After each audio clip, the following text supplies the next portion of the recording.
Please welcome on stage our $1 million earner, Nelly Sonsi!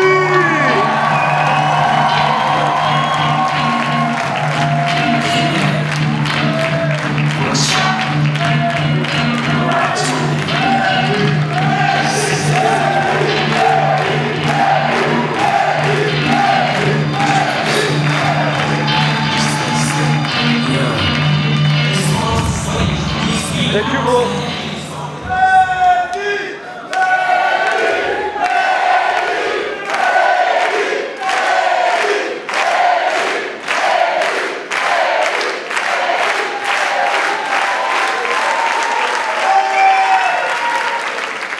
Merci à tous.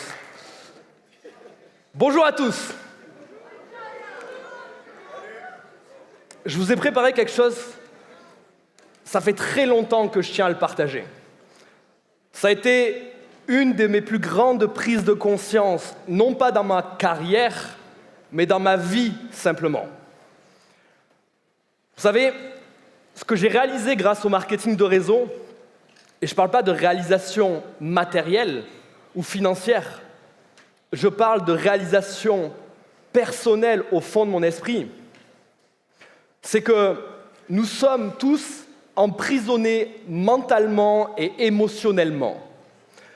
Et quand je parle de « nous sommes des prisonniers » en termes mental et émotionnels, je ne parle pas d'une prison physique. Bien évidemment, nous ne sommes pas tous des prisonniers dans une prison physique ici, mais nous sommes plutôt prisonniers mentalement de notre esprit. Vous savez, entre nos deux oreilles, là où nous sommes bloqués la majorité du temps, c'est dans notre esprit. Et c'est ce qui bloque le succès de la majorité des personnes aujourd'hui sur cette planète. Nous sommes bloqués par nos propres pensées. Nous sommes limités par nos propres pensées. Et nous sommes bloqués et esclaves de nos propres émotions qui nous empêchent d'avancer.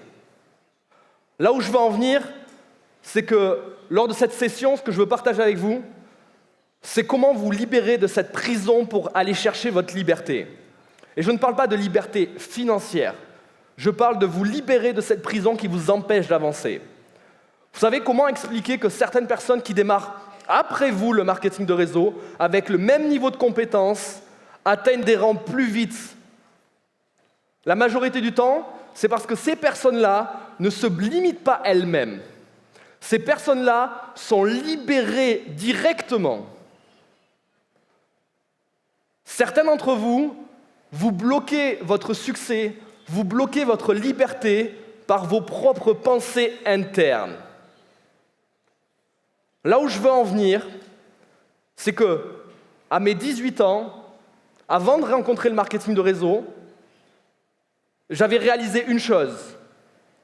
C'était que j'avais plein de rêves, j'avais plein d'objectifs.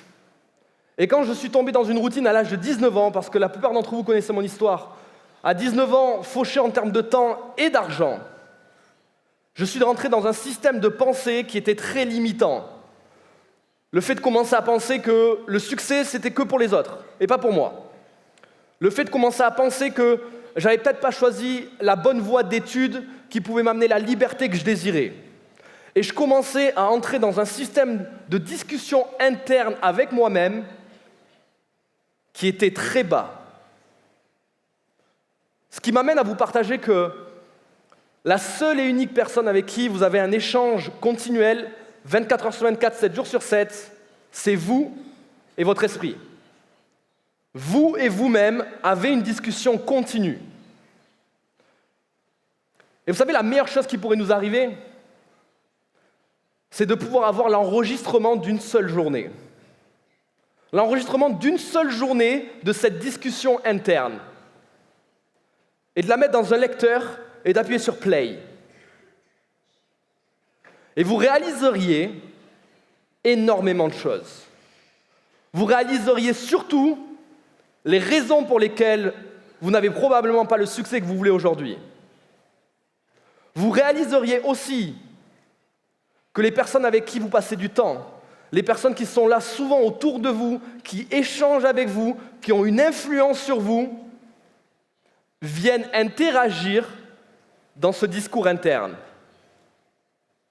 Vous savez, il y a une fameuse phrase qui dit « Nous devenons la moyenne des 5 personnes avec qui nous passons le plus de temps ». Et c'est une réalité. Passez du temps avec 5 personnes négatives et vous deviendrez la 6e. Passez du temps avec 5 personnes ambitieuses et vous deviendrez la 6e. Passez du temps avec 5 personnes qui vous poussent vers le haut et vous deviendrez la 6e. Passez du temps avec 5 personnes qui ne réfléchissent pas et vous ne réfléchirez plus. Passez du temps avec 5 personnes qui ont une détermination dans la vie et vous verrez que vous commencerez à avoir de nouveaux objectifs, de nouveaux rêves. Donc la première réflexion à se faire avec vous-même ici maintenant, c'est analyser les 5 personnes avec qui vous passez le plus de temps et analyser l'impact qu'ils ont sur votre discours interne.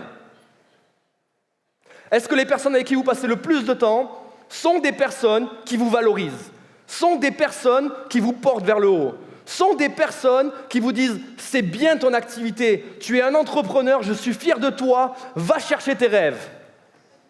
Ou est-ce que ce sont plutôt des discours internes qui sont négatifs?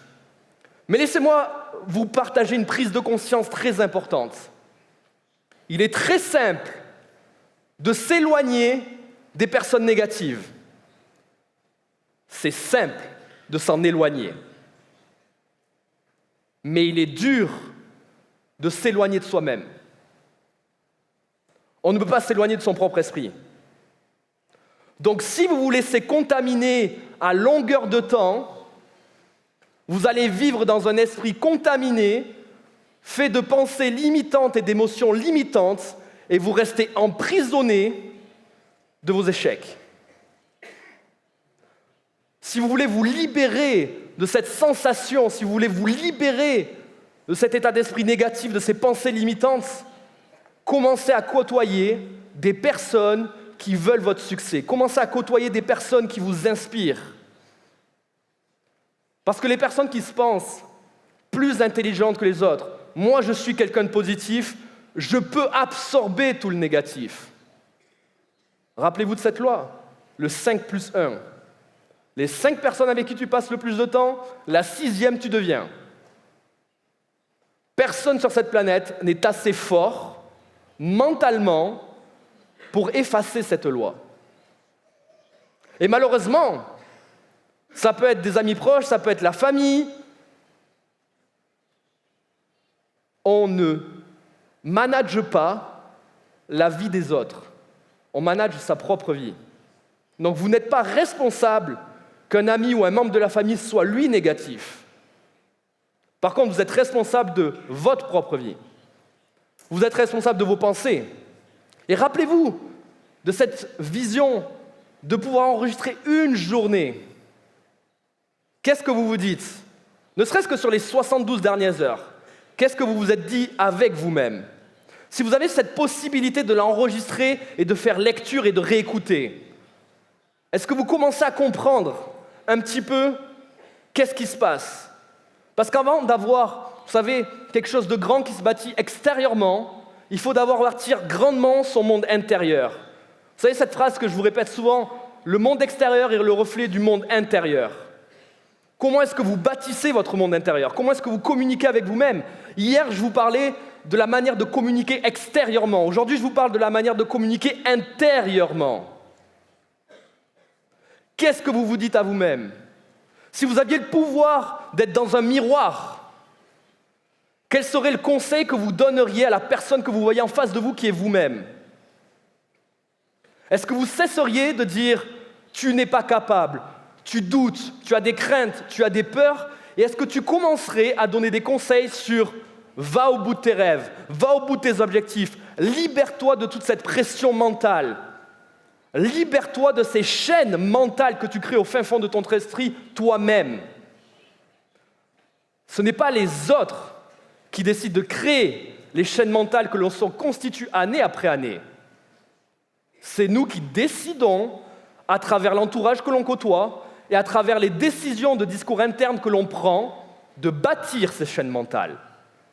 Il est tellement simple de remettre la faute sur les autres continuellement, plutôt que de s'observer droit dans les yeux dans un miroir et se dire « qu'est-ce qui ne va pas avec moi ?» C'est la chose que j'ai faite il y a 8 ans en arrière.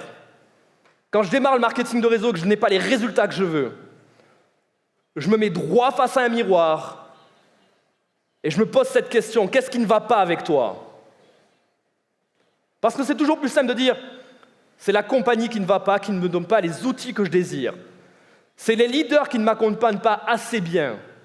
C'est les personnes que je recrute, elles ne sont pas assez performantes, elles n'ont pas envie, elles ne sont pas motivées, elles n'ont pas le désir. C'est tellement plus simple, mais laissez-moi vous dire ce que c'est. C'est une illusion de l'esprit pour ne pas te faire émettre de doutes, de craintes, pour ne pas te faire émettre tout simplement de sacrifices internes. La facilité, l'esprit voudra toujours choisir la facilité que la difficulté. La remise en question est dure. Donc tu dois être en capacité, en tant qu'entrepreneur, de te regarder dans le miroir et de te poser la question, qu'est-ce qui ne va pas avec moi? Qu'est-ce que je dois mettre en place? Quelles sont les nouvelles habitudes? Quelles sont les chaînes mentales que je dois briser aujourd'hui pour me libérer et libérer ce potentiel unique qui est en moi? La deuxième chose que je veux partager avec vous, c'est analyser ces barreaux. Je veux que vous visualisez au fond de votre esprit. Pour moi, ces barreaux représentent les pensées limitantes que l'on émet tous. Vous savez, l'être humain émet en moyenne 80 000 pensées par jour. 75% d'entre elles sont négatives, c'est une réalité. La manière dont vous vous comportez chaque jour, les médias, la télé et les personnes que vous côtoyez viennent alimenter ce système de pensée-là. Mais maintenant, j'aimerais que vous remémoriez un petit peu toutes les pensées limitantes que vous avez pu émettre à propos de l'activité, à propos de votre carrière, à propos de l'opportunité, à propos de votre confiance en vous. Et j'aimerais que vous ajoutiez à cette analyse que pour moi, les barreaux de l'esprit sont les regrets. Les barreaux de l'esprit te créent les plus grands regrets de ta vie. Quand tu restes emprisonné, tu t'emprisonnes mentalement et tu souffres émotionnellement. Tu souffres émotionnellement parce que tu n'atteins pas ce que tu veux. Tu souffres émotionnellement parce que tu te décourages. Tu souffres émotionnellement parce que tu n'obtiens pas la liberté que tu désires. Remémorez-vous la dernière fois, par pensée limitante, que vous n'étiez pas capable, ou que ce n'était pas fait pour vous, ou que vous n'étiez pas en confiance, le regret qui a été associé à ce manque de décision et cette pensée limitante. Est-ce que vous le tenez? Est-ce que vous ne l'avez pas regretté fortement? Maintenant, la réflexion que je veux vous donner, c'est que si vous cumulez des regrets comme ça à longueur de temps, année après année, va arriver un moment où dans 40, 50, 60, 70 ans, peu importe, au lieu de regarder votre vie comme un film, avec des étoiles dans les yeux, avec un bonheur, un accomplissement, vous allez le regarder amer. Amer parce que vous allez vous dire, j'ai passé ma vie à être emprisonné dans un labyrinthe où je n'ai pas réussi à sortir. J'ai passé ma vie tout simplement à me dire que je ne pouvais pas faire telle ou telle chose. Je n'ai pas pris les bons choix. Souvenez-vous, la pilule bleue, la pilule rouge. Je n'ai pris à aucun moment la pilule rouge. Et du coup, j'ai bâti une vie faite de regrets, de regrets, de regrets. Ce que vous devez arriver à faire, c'est de vous libérer de cet état d'esprit. Parce que les barreaux mentaux, pour moi, sont juste un état d'esprit que l'on décide d'avoir. Et vous savez, il y a quelque chose que j'admire d'un de mes mentors, qui est Tony Robbins, qui dit que à quelle fréquence on peut changer d'état en une fraction de seconde. Et c'est une réalité. Tu peux avoir vécu sur une fréquence pendant des années, et un jour, parce que tu as un déclic dans ton esprit, tu décides de te libérer. Tu décides de penser différemment. Tu décides de te regarder dans le miroir et te dire « Je ne veux plus cela. Je ne veux plus cette personne. Je ne veux plus ces mauvaises habitudes. Je ne veux plus ce manque de liberté. Je ne veux plus cet emprisonnement mental. Je veux la liberté. Je mérite et je l'aurai. » Et donc, à partir de ce moment-là, tu décides de changer d'état d'esprit. Quand une pensée négative arrive, tu la changes instinctivement. Vous devez changer cet état d'esprit pour devenir la personne que vous voulez être. Vous savez, cette loi être, faire, avoir qui existe dans le monde, où on vous dit, avant d'acquérir les choses, vous devez faire. C'est le travail, c'est l'action massive. Mais avant tout, c'est qui êtes-vous? Quelle est la personne que vous êtes? Comment est-ce que vous réfléchissez? Qu'est-ce que vous mettez en place dans votre quotidien? Parce que vous pouvez être le plus gros travailleur de cette planète. Si vous n'associez pas le bon mindset, vous n'arriverez guère loin. Par contre, quelqu'un avec un fort mindset et un niveau d'action moins élevé peut atteindre de gros niveaux, parce qu'il ne se limite pas lui-même. Il ne limite pas la qualité de ses actions. Vous savez, ce que je suis en train de vous partager, c'est la différence entre travailler dur et travailler intelligemment. Mais c'est encore plus fort quand vous travaillez intelligemment et dur. Ça fait appel à votre esprit, la vision que vous avez de votre propre carrière. Et je souhaite vous partager une image mentale par rapport à ça. Tout le monde regarde des films dans cette salle, on est d'accord? Tout le monde regarde des séries. Pour moi, c'est le plus bel exemple. Le metteur en scène, qu'est-ce qu'il fait? Il joue avec vous. Le metteur en scène, il va mettre des musiques, il va passer des images, il va demander à ses acteurs d'avoir une intonation de voix. Et à travers plein de petits éléments, les lumières, la musique, il va arriver à créer dans votre esprit une image mentale, une émotion mentale. La joie, la tristesse, la peur, la confiance, le fait d'être énervé. Et donc le metteur en scène a un pouvoir sur une salle entière de cinéma. Et il va générer une émotion parce que tout simplement, il va générer des pensées. Et donc vous êtes en train de comprendre qu'en fonction des pensées que vous générez, ça génère un état chez vous. Ce que je vous propose à la fin de ce séminaire, c'est de devenir le metteur en scène de votre propre histoire.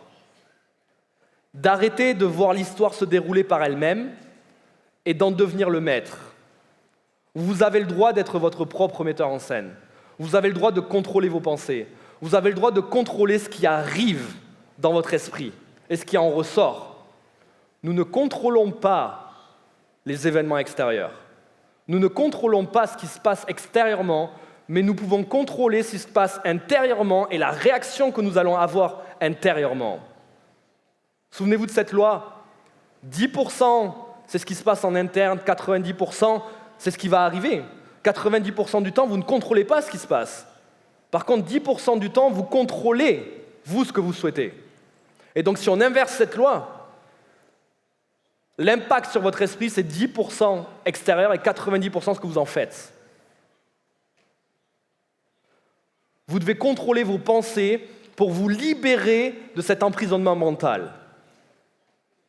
À quelle fréquence vous avez eu des blocages? À quelle fréquence vous avez été limité dans votre potentiel? Juste à cause de ça. Et la prise de conscience qu'il faut avoir, c'est que nous ne sommes jamais meilleurs que ce que notre esprit nous permet d'être. Quand j'ai entendu cette phrase pour la première fois de ma vie, il y a 8 ans en arrière, ça a littéralement changé tout. Ça a tout changé. Parce que j'ai réalisé que j'étais constamment en train de me plaindre à propos de l'extérieur. J'étais constamment en train de me plaindre de la vie que je menais. J'étais constamment en train de me plaindre que je n'avais pas d'argent. J'étais constamment en train de me plaindre tout simplement que je n'avais pas le temps. J'étais complètement en train de me plaindre que j'avais une vie, laissez-moi être direct, minable. Et je me plaignais. Et je ne réalisais pas qu'en fait, c'était moi qui étais l'acteur et non le spectateur. Et je pensais en fait tout simplement que l'acteur, c'était quelqu'un d'autre. J'étais en train de penser que l'acteur, tout simplement, c'était le gouvernement. Le gouvernement n'était pas assez bon avec moi. J'étais complètement en train de croire que c'était l'entreprise pour laquelle je travaillais qui n'était pas assez bonne avec moi. Et j'étais en train de faire un film, faire une routine mentale tout le temps, en train de me plaindre. Et j'ai réalisé que, oui, je m'étais emprisonné moi-même mentalement. Et j'ai décidé de me libérer. C'est ce que je vous propose aujourd'hui. Libérez-vous mentalement. Prenez les vraies responsabilités qui sont face à vous. On vous l'a répété ce week-end, rêvez grand, rêvez fort. Vous savez, l'opposé de l'emprisonnement mental et émotionnel, c'est les rêves. Vous savez, montrez-moi un individu qui marche et qui n'a pas de rêve, et je vous montrerai un individu qui marche déprimé, la tête vers le bas. Montrez-moi quelqu'un qui est déterminé dans la vie, qui a plein de rêves, qui a plein d'objectifs, et vous verrez qu'il marche la tête vers le haut, les épaules relevées, c'est quelqu'un qui a envie d'avancer. Parce que pour moi, le succès, la définition du succès, c'est tout simplement la réalisation progressive de nos rêves. Chaque individu dans cette salle a des rêves différents. Chaque individu dans cette salle aspire à des choses différentes. Mais je veux qu'on fasse un exercice maintenant. Je veux que vous notiez sur votre feuille les 10 choses que vous haïssez dans votre vie à présent. Quelles sont les 10 choses que vous n'aimez plus? Ça peut être l'argent, ça peut être la voiture, ça peut être la vie. Je veux que vous notiez le plus rapidement possible 10 éléments.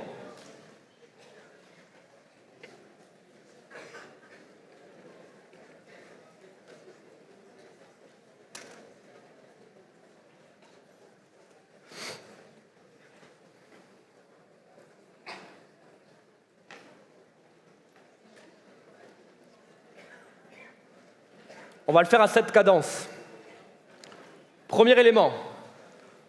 Normalement, ça doit être instinctif, ça doit être rapide. On sait exactement ce qu'on n'aime pas, ce qu'on ne veut plus, ce qu'on ne tolère plus.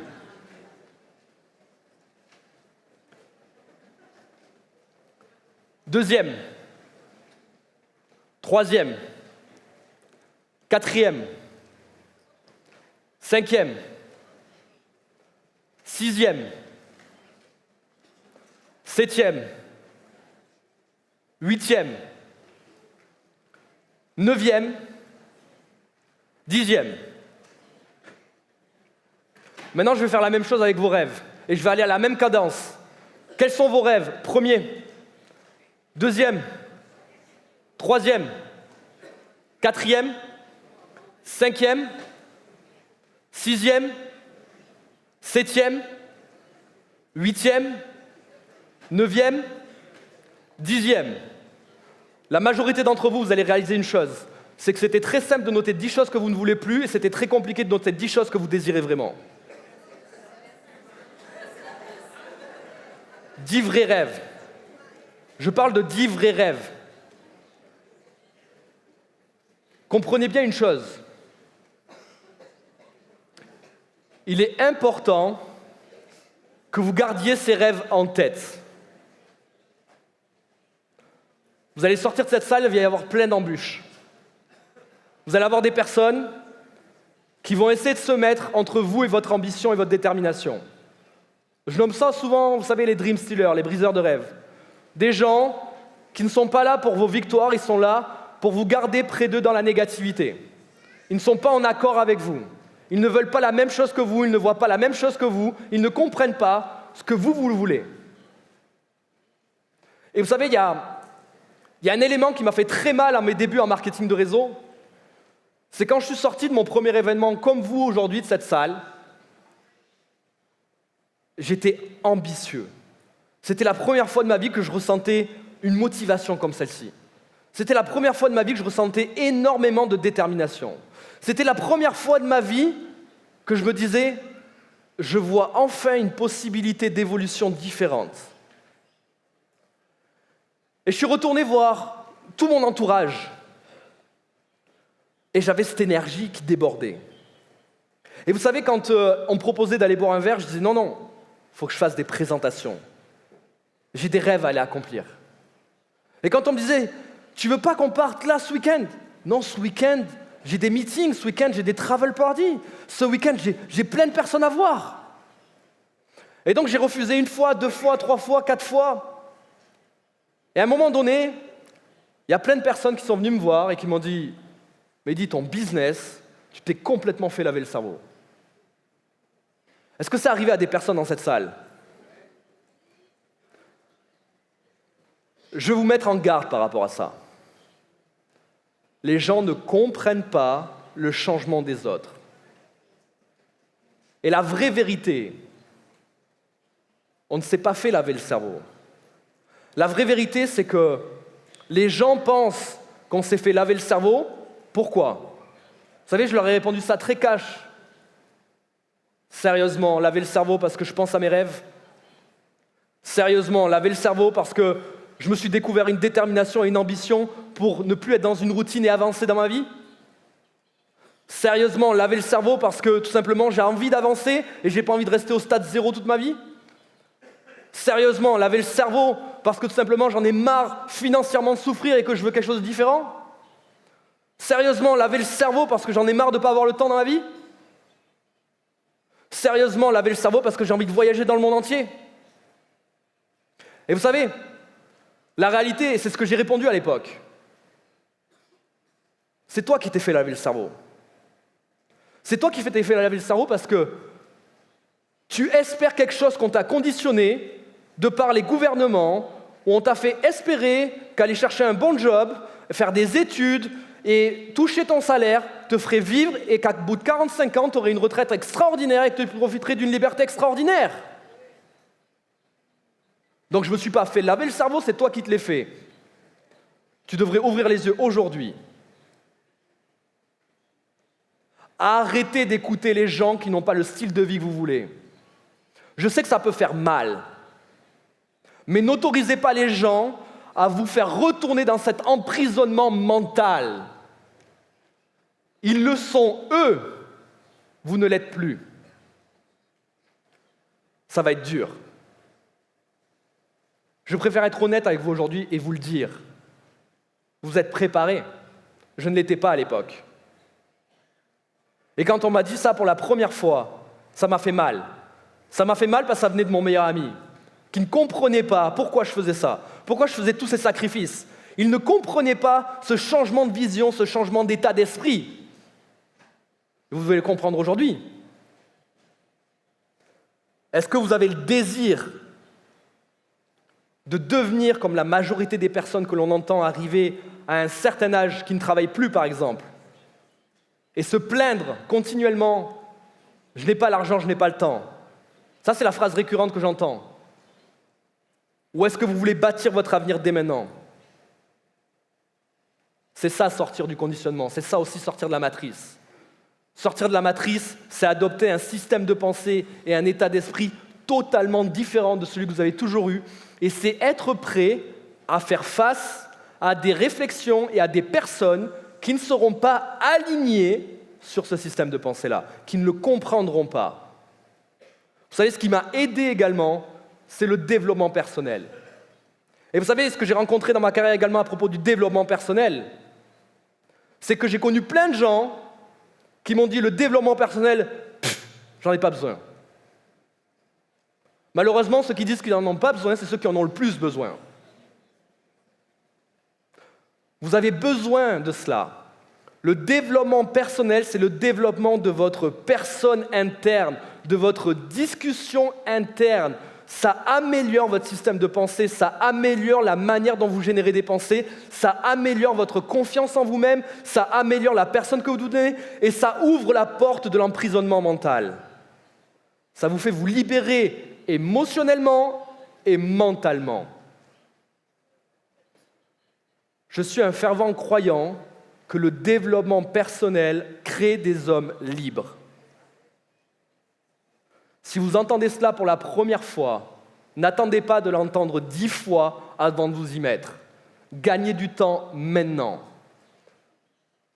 C'est ce qui m'a changé entre le moment où j'ai démarré il y a 8 ans le marketing de réseau et aujourd'hui. C'est le développement personnel. Parce qu'entre deux événements, que faites-vous? Entre deux événements, que faites-vous pour entretenir cet état d'esprit positif, cet état d'esprit ambitieux, cet état d'esprit vers vos rêves? Qu'est-ce que vous faites? Vous savez, une phrase qui m'a beaucoup impacté dans ma vie, c'était qu'on dit « tu manges 3 fois par jour ». À 3 reprises par jour, tu manges. Sorti des études, à quelle fréquence tu nourris ton état d'esprit? Positivement. À quelle fréquence Tu le nourris de choses qui vont t'élever. Et je me suis aperçu que oui, majoritairement, après les études, on arrête d'apprendre, on arrête d'évoluer et on arrête de travailler sur son système de pensée, sur son système d'évolution. Donc, ce que vous devez faire à présent, c'est faites-vous une liste des axes sur lesquels vous voulez évoluer. Faites-vous une liste des leaders qui peuvent vous conseiller des livres de développement personnel pour votre évolution, au stade où vous en êtes. Ça vous permettra de travailler entre deux événements et de cultiver au fond de votre esprit des graines positives du succès. Je vais vous laisser avec cette réflexion. C'est que on est soit le spectateur de ce qui se passe dans la vie et du déroulement, soit on en est le maître. J'ai compris cela il y a 8 ans parce que mes 19 premières années, il y a plein d'événements de vie, de passages de vie, où je n'étais pas en contrôle des choses, mais je ne cherchais pas à les contrôler non plus. Et quand je suis rentré dans le marketing de réseau, on m'a appris à contrôler ces choses-là. On m'a appris à faire attention à des choses auxquelles je ne faisais pas attention. C'est ça la vraie réflexion que vous devez avoir. On est en train de t'éduquer et de te faire mettre l'œil sur des choses que tu ne mettais pas avant. Tu ne faisais pas attention à ces choses-là. Tu ne faisais pas attention à tes pensées. Tu ne faisais pas attention aux personnes positives ou négatives autour de toi. Tu ne faisais pas attention à tes rêves. Tu ne faisais pas attention à ton ambition. Tu ne faisais pas attention à tes objectifs. Et donc, tu te laissais driver. Le marketing de réseau, il n'a pas changé ma vie financièrement. Le marketing de réseau, il n'a pas changé ma vie en termes de temps. Le marketing de réseau, il m'a libéré mentalement. Ce qui a créé ma liberté d'aujourd'hui, les amis. Merci à tous.